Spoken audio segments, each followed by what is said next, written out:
स्वागत है आपके अपने YouTube चैनल जीएसपी तासु 3.0 पर। बीपीएससी टीआरई 4.0 के लिए आज हम लोग मॉडर्न हिस्ट्री से संबंधित लेक्चर कहानी के माध्यम से पढ़ने वाले हैं। अगर आपका टीआरई 4.0 का एग्ज़ाम है तो एक बार ज़रूर पढ़ लीजिएगा, क्योंकि यहाँ से क्वेश्चन बनेंगे आपके एग्ज़ाम में। चलिए स्टार्ट करते हैं। पहला है कांग्रेस से पूर्व की राजनीतिक संस्थाएँ। 19वीं शताब्दी के उत्तरार्ध में राष्ट्रीय राजनीतिक चेतना बहुत तीव्रता से विकसित हुई और भारत में एक संगठित राष्ट्रीय आंदोलन की शुरुआत हुई थी। 1851 ईस्वी में कोलकाता में ब्रिटिश इंडियन एसोसिएशन की स्थापना हुई थी। इंपॉर्टेंट पॉइंट है और एग्जाम में पूछा जाता है। ब्रिटिश इंडियन एसोसिएशन की स्थापना हुई थी 1851 में कोलकाता में। इसने ब्रिटिश सरकार तक भारतीय शिकायतें पहुंचाने की अतिरिक्त देश के प्रशासन में भारतीयों को भागीदार बनाने की मांग की सिफारिश की थी। भारतीय जनता के कल्याणार्थ भारत तथा ब्रिटेन के ब्रिटिश अधिकारियों के पास अभिवेदनों को भेजने के लिए 1852 ईस्वी में बॉम्बे एसोसिएशन की स्थापना हुई थी। इंपॉर्टेंट पॉइंट है, बॉम्बे एसोसिएशन की स्थापना हुई थी 1852 में। इसी उद्देश्य के लिए 1852 ईस्वी में मद्रास नेटिव एसोसिएशन की स्थापना हुई थी।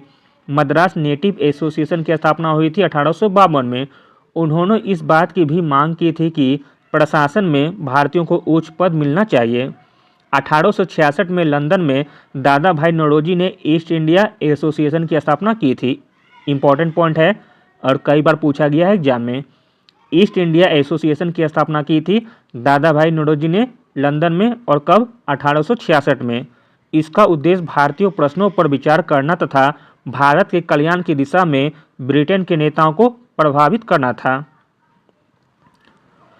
1870 ईस्वी में स्थापित पूना सार्वजनिक सभा, 1876 में स्थापित इंडियन एसोसिएशन, 1884 ईस्वी में स्थापित मद्रास महाजन सभा, 1885 ईस्वी में स्थापित बॉम्बे प्रेसिडेंटी एसोसिएशन आदि ऐसे संगठन थे जो कांग्रेस की स्थापना से पूर्व व्यापक स्तर पर जनता का प्रतिनिधित्व करते थे। पूना सार्वजनिक सभा की स्थापना हुई थी 1870 में। एग्जाम में पूछा जाता है।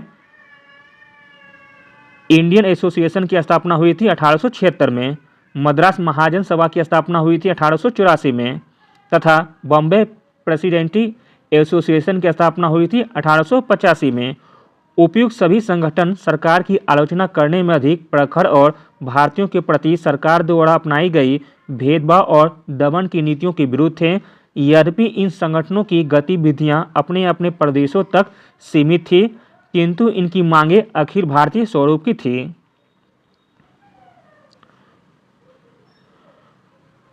अगला पॉइंट देखते हैं। 1883 ईस्वी में सूर्यनाथ बनर्जी ने कोलकाता में एक अखिल भारतीय राष्ट्रीय सम्मेलन आयोजित किया, जिसमें देश के सभी क्षेत्रों के लोगों को बुलाया गया था। सूर्यनाथ बनर्जी ने दिसंबर 1885 में कोलकाता में एक और राष्ट्रीय सम्मेलन बुलाया। इसी समय कुछ अन्य नेताओं को एक अखिल भारतीय सम्मेलन बुलाया, जो बॉम्बे में दिसंबर 1885 में आयोजित किया गया। यही संगठन भारतीय राष्ट्रीय कांग्रेस बना था। भारतीय राष्ट्रीय कांग्रेस भारतीय जनता की आकांक्षाओं का प्रतिनिधित्व करने वाला संगठन था, जिसमें भारतीय जनता की आज़ादी के लिए संघर्ष किया था। अगला पॉइंट है भारतीय राष्ट्रीय कांग्रेस की स्थापना। 28 से 30 दिसंबर 1885 में बॉम्बे में एक सम्मेलन आयोजित किया गया। कांग्रेस की स्थापना में भारत में एक अवकाश प्राप्त ब्रिटिश अधिकारी ए.ओ. हुम ने महत्वपूर्ण भूमिका निभाई थी। उन्होंने देश के प्रमुख बड़े नेताओं से सहयोग प्राप्त कर कांग्रेस की स्थापना की थी। बम्बई में गोकुलदास तेजपाल संस्कृत कॉलेज में आयोजित कांग्रेस का प्रथम सम्मेलन की अध्यक्षता W.C. बनर्जी ने की थी। इंपॉर्टेंट पॉइंट है, एग्जाम में पूछा जाता है। कांग्रेस की भारतीय राष्ट्रीय कांग्रेस की स्थापना हुई थी बम्बई के गोकुलदास तेजपाल संस्कृत कॉलेज में। कांग्रेस का प्रथम सम्मेलन की अध्यक्षता किसने की थी? W.C. बनर्जी में। इस सम्मेलन में भाग लेने वाले अन्य प्रमुख नेता थे दादा भाई Naoroji, K.T. तलंग, Firoz Shah Mehta, S. Subramaniam Iyer, P. आनंद चार्लू, दीनसा वाचा, G.G. अगरकर, सुब्रमण्यम अय्यर तथा M. वीर राघवाचारी आदि थे। कांग्रेस के प्रथम सम्मेलन में सूर्यनाथ बनर्जी शामिल नहीं हुए थे, क्योंकि उन्होंने उसी दौरान कोलकाता में एक राष्ट्रीय सम्मेलन बुलाया था।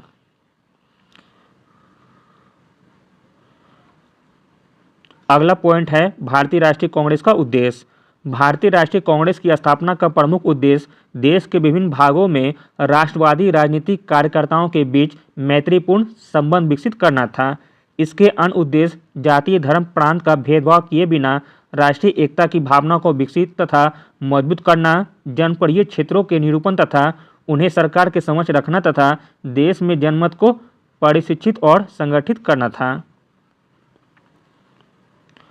कांग्रेस की स्थापना के संबंध में विभिन्न दृष्टिकोण। भारतीय राष्ट्रीय कांग्रेस की स्थापना के संबंध में अनेक मिथक प्रचलित हैं, जिनमें से एक प्रमुख था सेफ्टी वॉल सिद्धांत।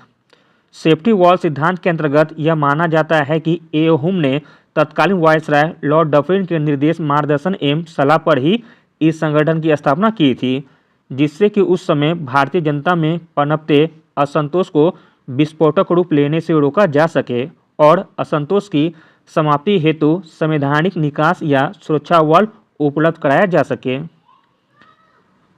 सेफ्टी वॉल सिद्धांत के जनक लाला लाजपत राय थे। इंपॉर्टेंट पॉइंट है, सेफ्टी वॉल सिद्धांत के जनक कौन थे? लाला लाजपत राय, जिन्होंने ए.ओ. हुम के जीवनीकार विलियम वेडरबर्न के कथन को आधार बनाकर वर्ष 1916 में यंग इंडिया में प्रकाशित अपने लेख में यह सिद्धांत प्रस्तुत किया था। कालांतर में वामपंथी आर.पी. दत्त, दक्षिणपंथी एम.एस. गोवलकर, उदारवादी सी.एफ. एंड्रूज ने भी कांग्रेस की स्थापना में ब्रिटिश सरकार की भूमिका को स्वीकार किया था। अगला पॉइंट है भारतीय राष्ट्रीय कांग्रेस का आरंभिक दौर।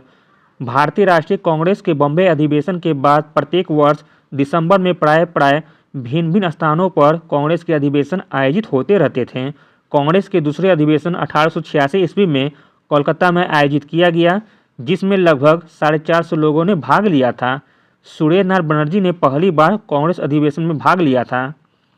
सुरेंद्रनाथ बनर्जी ने पहली बार कांग्रेस में भाग लिया था दूसरा अधिवेशन में, जो कि कोलकाता में हुआ था 1886 ईस्वी में।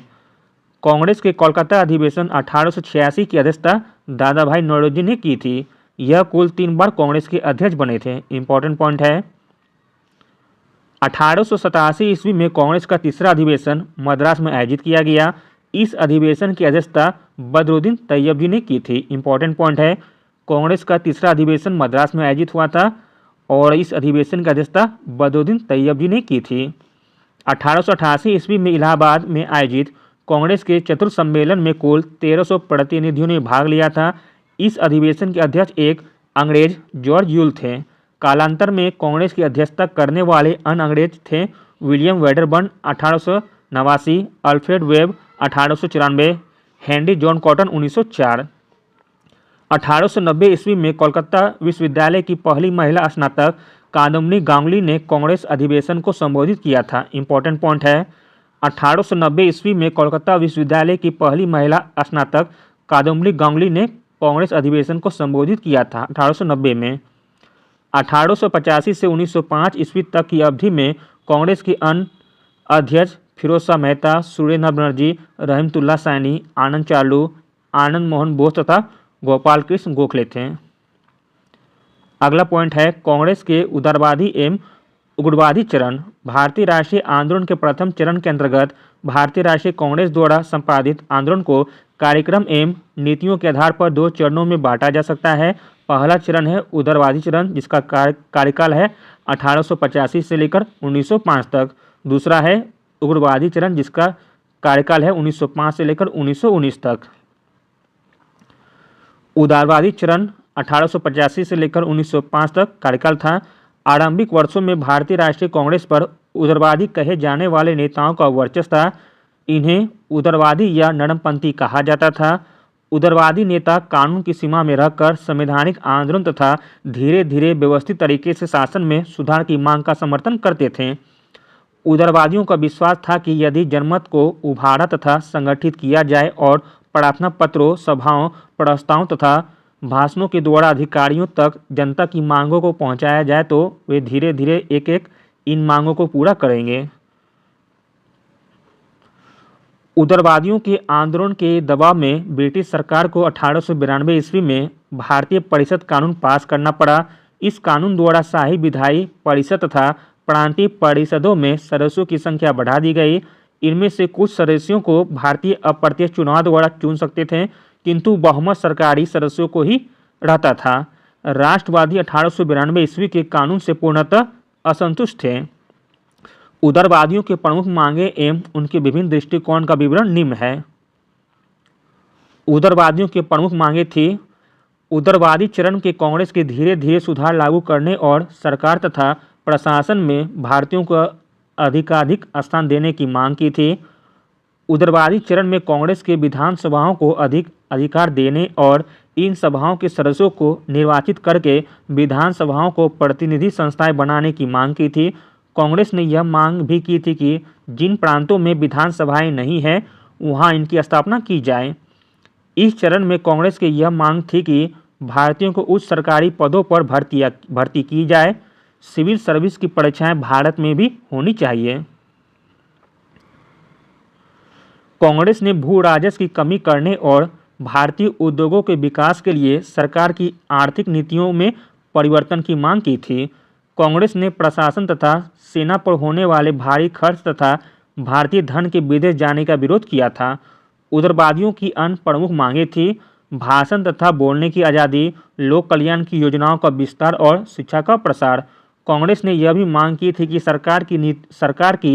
सरकार को भारतीयों के कल्याण का कार्य करना चाहिए और ब्रिटेन के हितों के लिए भारतीय शोषण को समाप्त करना चाहिए। अगला है उदारवादियों का दृष्टिकोण। उदारवादी या नरमपंथी भारतीय समाज के उच्च वर्ग के थे। वे अंग्रेजी भाषा में शिक्षित थे। उनकी धारणा यह थी कि सरकार उनकी मांगों को स्वीकार कर लेगी। उदारवादियों का दृष्टिकोण ब्रिटिश विरोधी नहीं था। उनका यह मानना था कि सरकार उनकी न्यायोचित मांगे पर विचार कर उन पर सुधार का प्रयास करेगी। इसके लिए उदारवादियों द्वारा प्रस्ताव पास किए गए तथा प्रतिवेदन तैयार कर विचारक सरकार के पास भेजे गए। भारतीयों का पक्ष सामने रखने के लिए प्रमुख भारतीयों के दल ब्रिटेन भेजे गए। 1889 में भारतीय राष्ट्रीय कांग्रेस की एक ब्रिटिश समिति बनाई गई। इस समिति ने 1890 ईस्वी में इंडिया नामक एक पत्रिका भी प्रकाशित करनी आरंभ की। भारतीय नेताओं ने इंग्लैंड के उन समाज सेवियों का सहयोग प्राप्त करने के प्रयास किए जो भारत से सहानुभूति रखते थे। उन्होंने यह आशा था कि अनुमेय विनय के इन तरीकों से भारतीय जनता धीरे धीरे वे अधिकार प्राप्त कर लेगी जो ब्रिटिश जनता को प्राप्त है और इस प्रकार भारत स्वतंत्र हो जाएगा। कांग्रेस के प्रति सरकार का दृष्टिकोण। ब्रिटिश सरकार ने कांग्रेस की मांगों पर कोई ध्यान नहीं दिया। आरंभ में ब्रिटिश शासकों ने कांग्रेस के प्रति कुछ सहानुभूति दिखाई, किंतु जल्द ही वे कांग्रेस के विरोधी हो गए थे। ब्रिटिश अधिकारियों के कांग्रेस अधिवेशन में भाग लेने पर रोक लगा दी गई और कांग्रेस को राजद्रोही संगठन समझा जाने लगा। लॉर्ड डफरी ने 1887 ईस्वी में एक सार्वजनिक भाषण में कांग्रेस का आलोचना करते हुए कहा कि यह जनता के बहुत सूक्ष्म मांग का प्रतिनिधित्व करती है। यह जनता की बहुत सूक्ष्म भाग की प्रतिनिधित्व करती है। यह आलोचना किया गया था लॉर्ड डफरिन के द्वारा। लॉर्ड कर्जन ने 1894 ईस्वी में वायसराय बनने के बाद कहा था कि कांग्रेस का महल जीर्ण शीर्ण हो रहा है। भारत में रहते हुए मेरी मुख्य इच्छा यह है कि मैं शांति के साथ इसे मरने में सहयोग दे सकूं। यह इंपॉर्टेंट पॉइंट है, एग्जाम में पूछा गया है। भारतीय जनता की बढ़ती एकता अंग्रेजी शासन के लिए बड़ा खतरा है। यह महसूस करके अंग्रेज अधिकारियों ने बांटो और राज करो की नीति को लागू और उसे प्रोत्साहित किया था।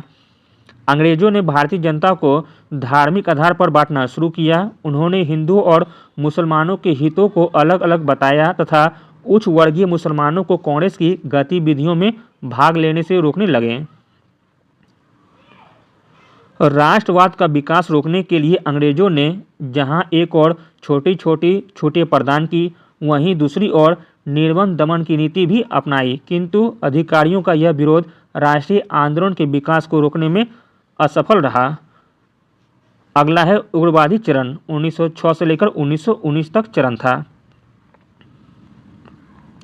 19वीं शताब्दी के उत्तरार्ध से ही भारतीय जनता में राजनीतिक असंतोष बढ़ता जा रहा था। उग्रवादियों का प्रयास का कोई अधिक सफल निष्कर्ष नहीं निकल सका। औपनिवेशिक शोषण निरंतर जारी था।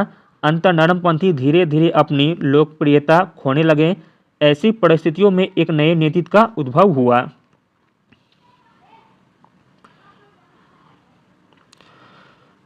जिनका व्यवहार अधिक संघर्षशील और अधिक उग्र राष्ट्रवादी भावना में विश्वास रखता था। इनकी मांगें आमूल परिवर्तनवादी थी। यह दल उग्रवादी या गर्मपंथी कहलाया। आंदोलन के इस चरण में एक और उग्रवादी तथा दूसरी ओर क्रांतिकारी विचार ने नेतृत्व संभाला। उग्रवादी नेताओं में बाल गंगाधर तिलक, अरविंद घोष, बिपिन चंद्र पाल तथा लाला लाजपत राय प्रमुख थे। उग्रवाद के उदय के कारण जो कि निम्न हैं। अंग्रेजी राज की प्रकृति की समझ। आरंभिक काल के नेताओं ने आंकड़ों से यह सिद्ध किया कि अंग्रेजी राज तथा उनकी नीतियां ही भारत की दरिद्रता का मूल कारण है। दादा भाई नौरोजी ने सर्वप्रथम अपने प्रसिद्ध लेख poverty and un British rule in India में औपनिवेशिक आर्थिक नीतियों की आलोचना करते हुए इनको भारत की दरिद्रता का मूल कारण बताया था। इंपॉर्टेंट पॉइंट है, poverty and un British rule in India दादा भाई नौरोजी ने लिखी है। ब्रिटिश आर्थिक नीतियों के दूसरे विख्यात आलोचक आर.सी. दत्त थे, जिन्होंने अपनी पुस्तक इकोनॉमिक हिस्ट्री ऑफ इंडिया में ब्रिटिश शोषणकारी नीतियों को उजागर किया था। यह भी एग्जाम में पूछा जाता है। इकोनॉमिक हिस्ट्री ऑफ इंडिया के लेखक कौन है? तो आर.सी. दत्त।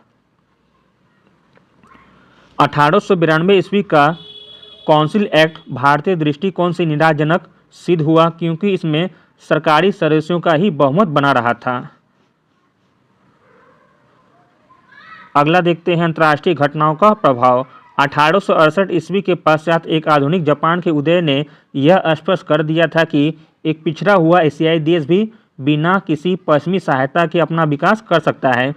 1896 ईस्वी में इथोपिया के द्वारा इटली की पराजय तथा वर्ष 1905 में जापान के द्वारा रूस की पराजय ने यूरोपीय श्रेष्ठता के भ्रम को तोड़ दिया। आयरलैंड, रूस, मिस्र, तुर्की और जापान के क्रांतिकारी आंदोलन तथा दक्षिण अफ्रीका के बोअर युद्ध ने भारतीयों को यह विश्वास दिला दिया कि यदि जनता एकजुट और बलिदान के लिए तैयार हो तो शक्तिशाली निरंकुश सरकारों को चुनौती दे सकती है। विचारों का योगदान। 19वीं सदी के कुछ महान भारतीय विचारक एवं नेता जैसे स्वामी विवेकानंद, तिलक, अरविंद घोष, बिपिन चंद्र पाल आदि ने भी लोगों को उग्रवाद के मार्ग पर अग्रसर होने के लिए प्रोत्साहित किया था।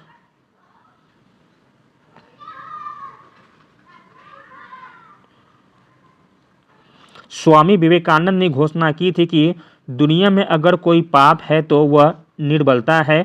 निर्बलता को त्याग करो। निर्बलता पाप है और निर्बलता मृत्यु है। उन्होंने कहा कि भारत की एकमात्र आशा भारत की जनता है। ऊंचे वर्ग शारीरिक और नैतिक दृष्टि से मृतप्राय हैं।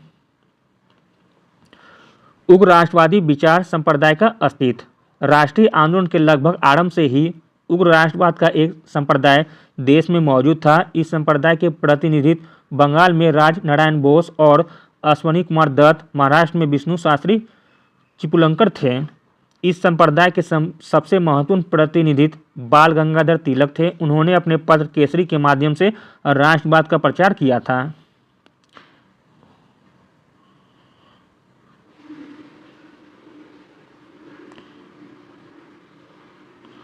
अगला देखते हैं सरकार की दमनकारी नीतियां। बाल गंगाधर तिलक ने 1893 में गणपति उत्सव के आयोजन के साथ गीतों और भाषणों के द्वारा राष्ट्रवादी विचारों के प्रचार के लिए कार्य करना आरंभ कर दिया था। गणपति उत्सव कब आरंभ किया गया था? तो 1893 में बाल गंगाधर तिलक के द्वारा। 1895 ईस्वी में बाल गंगाधर तिलक ने शिवाजी महोत्सव का आरंभ किया। शिवाजी महोत्सव का आयोजन आरंभ किया गया था 1895 में बाल गंगाधर तिलक के द्वारा। इसका उद्देश्य शिवाजी के माध्यम से नवयुवकों में राष्ट्रवाद की भावना उत्पन्न करना था। तिलक ने 1896-97 ईस्वी में महाराष्ट्र में कर न देने का आंदोलन भी चलाया था। उन्होंने अकाल पीड़ित किसानों को मालगुजारी देने से भी मना किया था। जब सरकार के विरुद्ध घृणा और असंतोष भड़काने के आरोप में बाल गंगाधर तिलक को वर्ष 1897 ईस्वी में गिरफ्तार किया गया तो उन्होंने सरकार से क्षमा मांगने से इनकार कर दिया, जिस पर उन्हें 18 माह की कैद की सज़ा हुई थी। 1897 ईस्वी में चापेकर बंधुओं को फांसी की सजा देने के बाद नाटू बंधुओं को बिना किसी ट्रायल के देश से बाहर जाने का आदेश दिया गया। 1898 ईस्वी में भारतीय दंड संहिता में 124 ए तथा 156 ए जैसे दमनकारी कानून जोड़े गए थे। वर्ष 1904 में कार्यालयिक गोपनीयता कानून के द्वारा प्रेस की स्वतंत्रता का दमन किया गया। इसी समय भारतीय विश्वविद्यालय अधिनियम 1904 के द्वारा विश्वविद्यालय पर सरकारी नियंत्रण और सख्त कर दिया गया। वर्ष 1905 में बंगाल का विभाजन कर दिया गया था। तिलक के अतिरिक्त उग्र राष्ट्रवाद के दूसरे महत्वपूर्ण नेता बिपिन चंद्र पाल, अरविंद घोष तथा लाला लाजपत राय थे। परिशिक्षित नेतृत्व।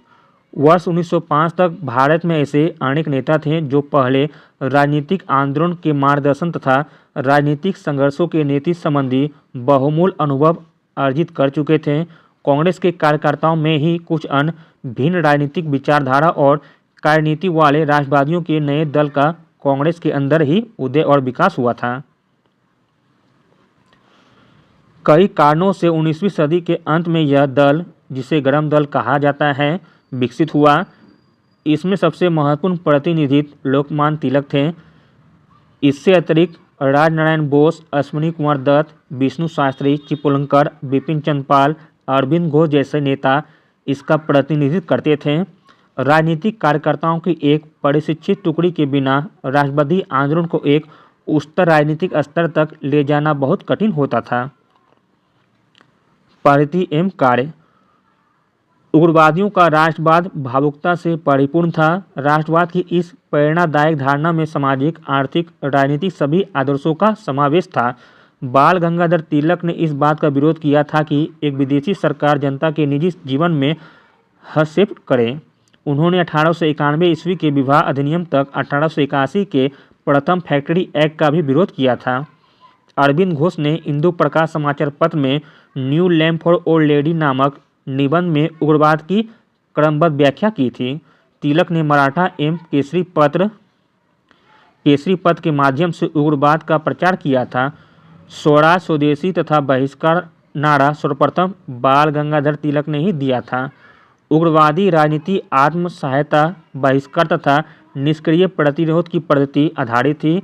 बिपिन चंद्र पाल ने न्यू इंडिया तथा लाला लाजपत राय ने पंजाबी नामक पत्र के माध्यम से ब्रिटिश सरकार पर प्रहार किया था।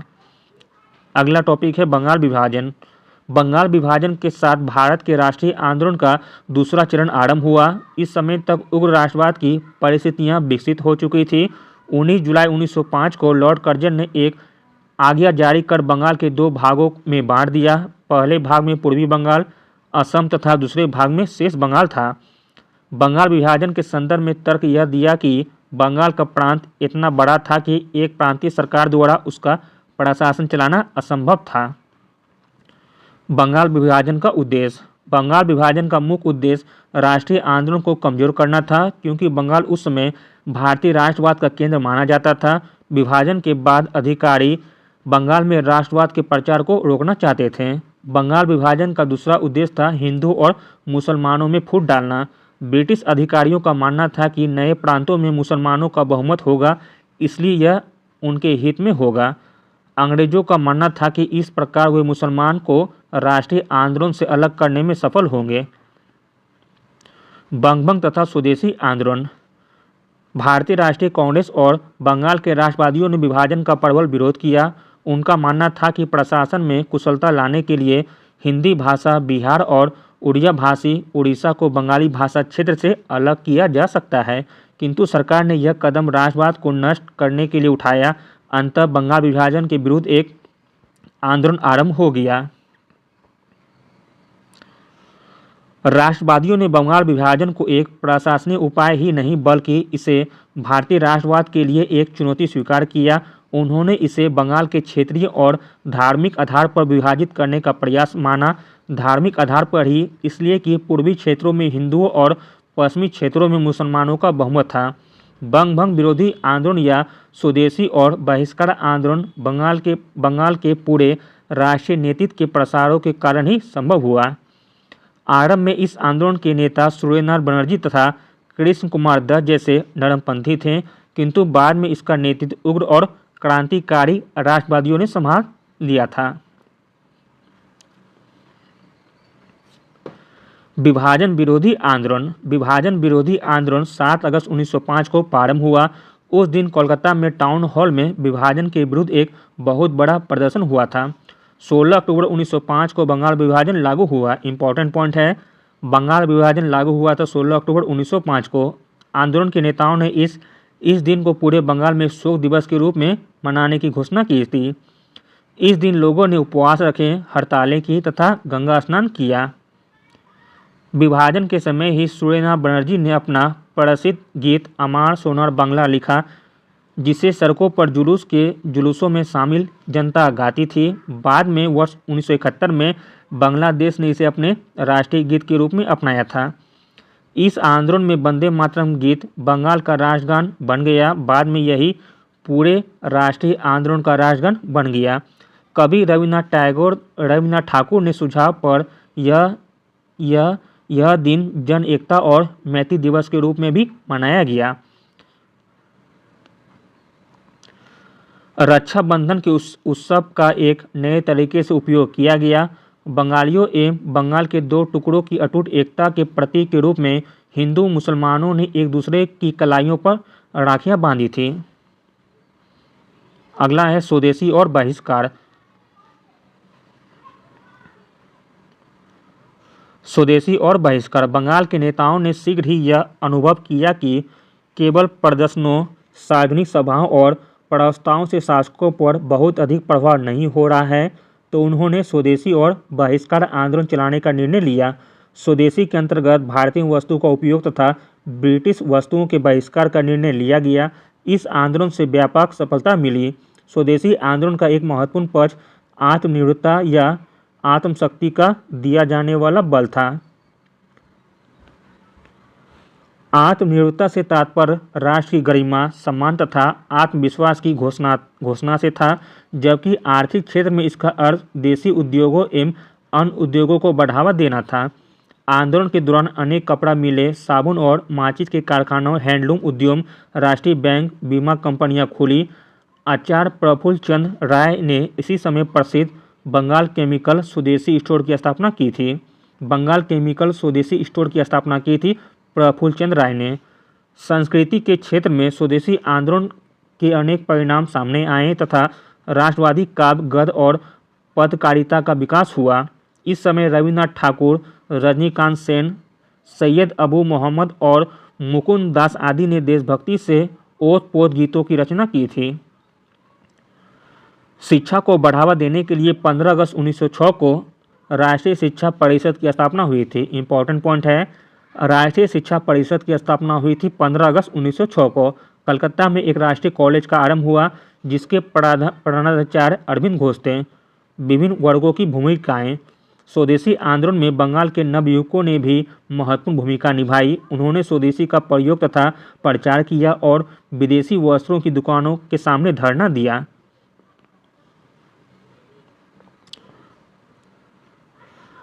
स्वदेशी आंदोलन की एक प्रमुख बात इसमें स्त्रियों की सक्रिय भागीदारी थी।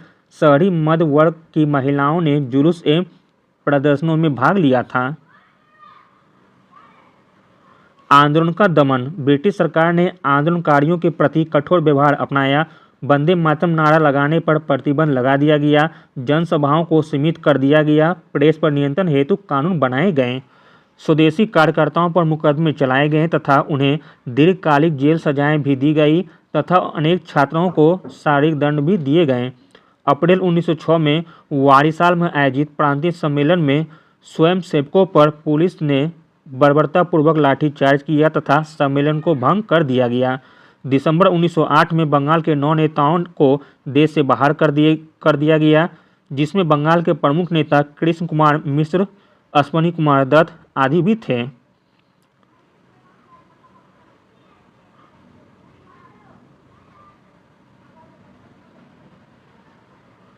वर्ष 1908 में बाल गंगाधर तिलक को गिरफ्तार करके 6 वर्ष की जेल की सजा दी गई। मद्रास में चिदम्बरम पिल्ले और आंध्र प्रदेश में हरि सर्वप्रथम राव को बंदी बनाया गया। आंदोलन के अधिकांश नेता गिरफ्तार हो गए। अरविंद घोष, बिपिन चंद्र पाल जैसे नेताओं ने सक्रिय जीवन से संन्यास ले लिया था। वर्ष 1907 में सूरत अधिवेशन से कांग्रेस का संगठन कमजोर हुआ तथा यह समाज के सभी वर्गों को अपने अंदर समाहित नहीं कर सका। अंततः स्वदेशी एवं बहिष्कार आंदोलन अपने उद्देश्यों में पूर्णतः सफल नहीं हो सका। अगला पॉइंट है मुस्लिम लीग की स्थापना। बंगाल का विभाजन हिंदू और मुस्लिम समुदाय के बीच फूट डालने का सबसे बड़ा कारण बना। आगा खां का नेतृत्व में मुसलमानों का एक शिष्टमंडल तत्कालीन वायसराय लॉर्ड मिंटो से मिला तथा उसने मुसलमानों के लिए एक विशिष्ट स्थिति की मांग की। वर्ष 1906 में सलीमुल्लाह खां और आगा खां के नेतृत्व में ढाका में मुस्लिम लीग की स्थापना हुई थी। मुस्लिम लीग की स्थापना हुई थी 1906 में सलीमुल्लाह खां और आगा खां के नेतृत्व में ढाका में। मुस्लिम लीग के प्रथम अध्यक्ष बकार उल मुल्क मुश्ताक हुसैन थे, जबकि नवाब सलीमुल्लाह खां इसके संस्थापक अध्यक्ष थे। मुस्लिम लीग के संस्थापक अध्यक्ष कौन थे? नवाब सलीमुल्लाह खां, जबकि बकार उल मुल्क मुश्ताक हुसैन इसके प्रथम अध्यक्ष थे। अगला पॉइंट है कांग्रेस विभाजन। कांग्रेस विभाजन के विरुद्ध आरंभ हुए आंदोलन ने और स्वदेशी तथा बहिष्कार के आंदोलन के प्रचार ने कांग्रेस की नीतियों को प्रभावित किया। गरम तथा नरम दल सहित कांग्रेस के भीतर के सभी दल बंगाल विभाजन के विरुद्ध एकजुट हुए। वर्ष 1905 में गोपाल कृष्ण गोखले की अध्यक्षता में हुए बनारस कांग्रेस अधिवेशन में स्वदेशी और बहिष्कार के आंदोलन को समर्थन दिया गया, किंतु नरम दल एवं गरम दल में मतभेद बने रहे थे। कांग्रेस अधिवेशन 1905 में हुआ था बनारस में, जिसकी अध्यक्षता गोपाल कृष्ण गोखले ने की थी। गरमपंथी स्वदेशी तथा बहिष्कार आंदोलन को बंगाल से बाहर देश में भी प्रसार तथा औपनिवेशिक सरकार के साथ किसी भी रूप में जुड़ने का बहिष्कार चाहते थे, जबकि नरमपंथी बहिष्कार को केवल बंगाल तक और विदेशी मालों तक सीमित रखना चाहते थे। कोलकाता में वर्ष 1906 में आयोजित कांग्रेस के अधिवेशन के समय भी नरम दल तथा गरम दल के बीच मतभेद बढ़ते जा रहे थे। दोनों दलों के अध्यक्ष पद को लेकर भी मतभेद थे, किंतु अंततः दादा भाई नौरोजी को कांग्रेस अध्यक्ष बनाया गया था।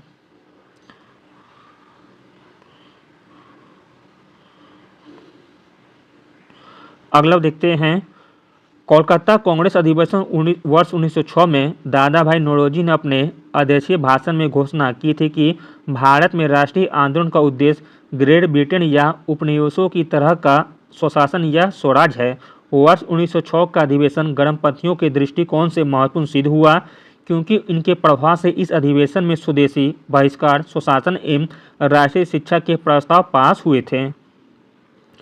सूरत अधिवेशन।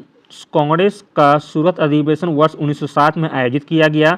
इस अधिवेशन में नरम दल और गरम दल में विभिन्न मुद्दों पर मतभेद सामने आए, जिससे गरम दल कांग्रेस से अलग हो गए। यह कांग्रेस में हुई पहली फूट थी। कांग्रेस पर अब नरम दलों वालों का पूर्णतः अधिकार हो गया तथा गरम दल वाले कांग्रेस से अलग होकर कार्य करने लगे। 9 वर्षों के बाद 1916 में दोनों दलों का पूर्ण एकीकरण हुआ था। अगला पॉइंट है गरम पंथियों तथा नरम पंथियों के प्रति ब्रिटिश सरकार की नीति।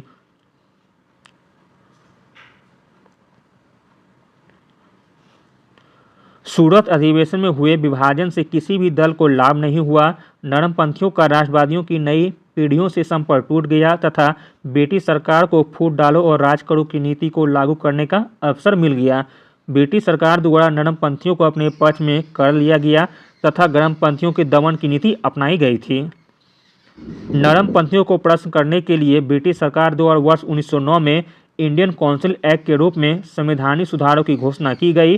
वर्ष 1911 में बंगाल विभाजन समाप्त करने की भी घोषणा की गई। केंद्र सरकार की राजधानी कोलकाता से हटाकर दिल्ली लाई गई थी। अगला है दिल्ली दरबार।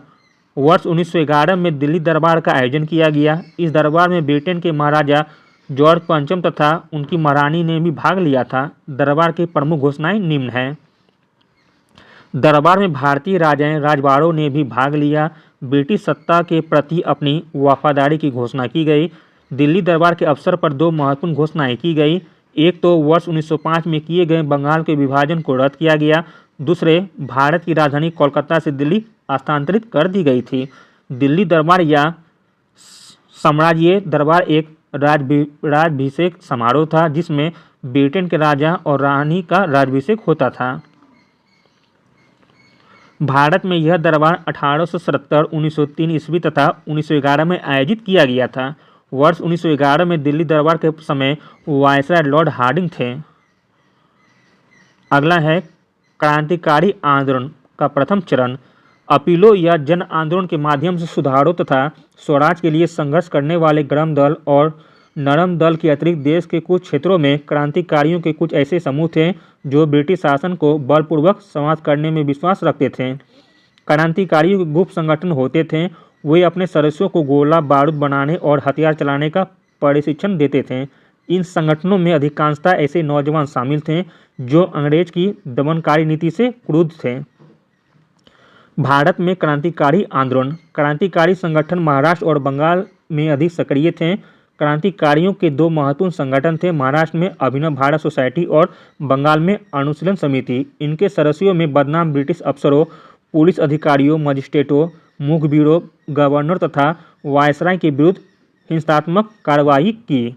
30 अप्रैल 1908 को खुदीराम बोस और प्रफुल्ल चौकी ने डगलस किंग्सफोर्ड की हत्या करने की प्रयास की थी। इंपॉर्टेंट पॉइंट है, 30 अप्रैल 1908 को खुदीराम बोस और प्रफुल्ल चौकी ने डगलस किंग्सफोर्ड की हत्या करने की प्रयास की थी। किंग्सफोर्ड मुजफ्फरपुर का जिला जज था, लेकिन गलती से 2 अंग्रेज महिलाएं मिसेस कैनेडी तथा उनकी पुत्री की हत्या कर दी गई थी। प्रफुल्ल चौकी ने स्वयं को गोली मारकर आत्महत्या कर ली थी, जबकि खुदीराम बोस पकड़े गए और 11 मई 1908 को उन्हें फांसी दी गई थी। अगला देखते हैं अलीपुर षड्यंत्र केस, जो कि 1908 में हुआ था। कोलकाता में मानिक तल्ला गार्डन हाउस पर पुलिस ने छापा मारा। इसी स्थान को क्रांतिकारी बम बनाने और हथियार चलाने का अभ्यास करने के लिए उपयोग करते थे। इस छापे में अरविंद घोष एवं उनके भाई बारिंद घोष सहित अनेक क्रांतिकारी पकड़े गए। इसी केस को अलीपुर षड्यंत्र केस के नाम से जाना जाता है। इस घटना में अरविंद घोष को रिहा कर दिया गया। उसके बाद उन्होंने सभी राजनीतिक गतिविधियों से संन्यास ले लिया तथा पौंडीचेरी चले गए और उन्होंने वहीं पर अपना आश्रम स्थापित कर लिया था। अंग्रेजों के विरुद्ध हिंसा की और सब कुछ महत्वपूर्ण घटनाएं, जैसे ढाका के मजिस्ट्रेट तथा नासिक एवं तिरुनेलवेली के कलेक्टरों की गोली मारकर हत्या कर दी गई। वर्ष 1912 में वायसराय लॉर्ड हार्डिंग की हत्या का प्रयास किया गया। ब्रिटिश भारत की नई राजधानी दिल्ली में हार्डिंग के पहुंचने पर उस पर बम फेंका गया था। विदेशों में क्रांतिकारी आंदोलन। भारतीय क्रांतिकारी विश्व में अन्य क्षेत्रों में भी सक्रिय थे। उन्होंने लंदन, पेरिस, बर्लिन और उत्तरी अमेरिका सहित एशिया में अपने केंद्र स्थापित किए थे। उन्होंने पत्र पत्रिकाएं निकाली और क्रांतिकारी विचारों का प्रचार किया। भारत के बाहर कार्य करने वाले कुछ प्रमुख क्रांतिकारी थे, श्यामजी कृष्ण वर्मा, मैडम भिकाजी कामा, एम बरकतुल्ला, VBS अय्यर, लाला हरदयाल, रास बिहारी बोस, सोहन सिंह भाकना, विनायक दामोदर सावरकर, अब्दुल्ला सिंधी, मानवेंद्र नाथ राय। बाघा जतीन जर्मनी से लाए गए हथियारों से विद्रोह की तैयारी कर रहे थे, किंतु उन्हें मार दिया गया। इस प्रकार 19 वर्षीय करतार सिंह सराबा को हथियार लाने के आरोप में फांसी दी गई थी। काबुल में भी एक क्रांतिकारी दल ने स्वतंत्र भारत की अंतिम सरकार स्थापित की। राजा महेंद्र प्रताप उसके राष्ट्रपति और बरकतुल्ला प्रधानमंत्री बने थे। इंपॉर्टेंट पॉइंट है, एग्जाम में पूछा जाता है। काबुल में भी एक क्रांतिकारी दल ने स्वतंत्र भारत की अंतिम सरकार स्थापित की। राजा महेंद्र प्रताप उसके राष्ट्रपति और बरकतुल्ला प्रधानमंत्री बने थे। गदर आंदोलन। 19वीं शताब्दी के उत्तरार्ध में बहुत से भारतीय USA तथा कनाडा में रहने लगे थे। यहाँ पर गोरे मजदूरों एवं उनके संगठनों द्वारा भारतीयों के प्रवेश का विरोध किया गया। वर्ष 1908 में कनाडा में भारतीयों के प्रवेश पर प्रतिबंध लगा दिया गया।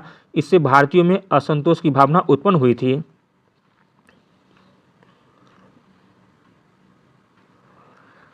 प्रवासी भारतीयों द्वारा उनके पत्र पत्रिकाओं एवं संगठनों की स्थापना की गई थी।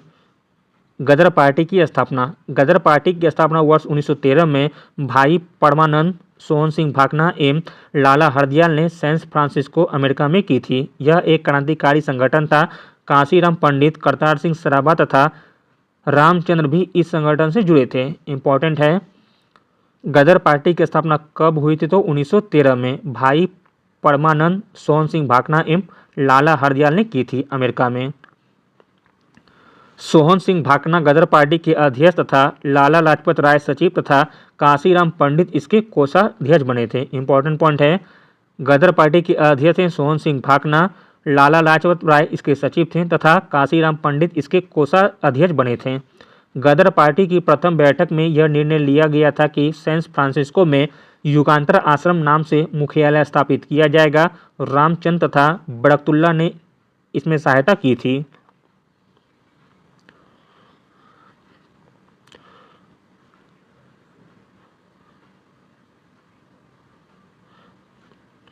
गदर पत्रिका, गदर पार्टी ने गदर नामक साप्ताहिक पत्रिका का संपादन किया। आरंभ में यह उर्दू, अंग्रेजी, मराठी और पंजाबी में प्रकाशित होती थी। 1 नवंबर 1913 को गदर का प्रथम अंक प्रकाशित हुआ जो उर्दू में था।